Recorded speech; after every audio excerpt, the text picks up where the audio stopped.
जी बिल्कुल, अलीपुर चट्टा के इलाका में डंपर माफिया शहरियों के लिए दर्द सर बन गए हैं।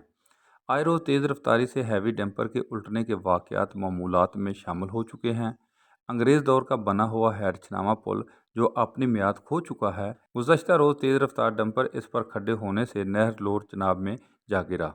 रास्ता बंद होने से ट्रैफिक जाम होकर रह गई, जबकि आए रोज़ इलाका की सिंगल कमज़ोर सड़कों पर हैवी टेम्पर तेज़ रफ्तारी के बहस उल्टने के मुतअद्दिद वाक़यात रूनमा हो रहे हैं और बीसियों अफराद इनकी जद में आकर लुकमा ओचल बन चुके हैं। एक रोज़ कबल भी इसी पुल पर हैवी डंपर फंसा रहा, जिसको कई घंटों बाद बड़ी मुश्किल से रेस्क्यू किया गया। ट्रैफिक जाम होने से शहरियों ने एहतजाज करते हुए कहा है कि ये कातल डंपर इंसानी जानों के साथ साथ इलाकाई कमज़ोर सड़कों की तबाही में अहम किरदार अदा कर रहे हैं, जबकि ज़िली इंतज़ामिया हैवी लोड डंपर माफिया से मुबैना मिली भुगत करके खामोश तमाशाई का किरदार अदा कर रही है।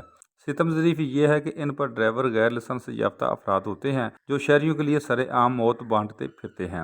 इलाका मकीनों ने chief secretary Punjab commissioner Gujranwala division पर जोर दिया है कि इन भारी लोड डंपरों की शहर में दाखिले पर मुकम्मल पाबंदी लगाई जाए ताकि शहरियों की ज़िंदगी को महफूज बनाया जा सके। कैमरामैन उवैस नवीद के साथ नवीद भट्ट।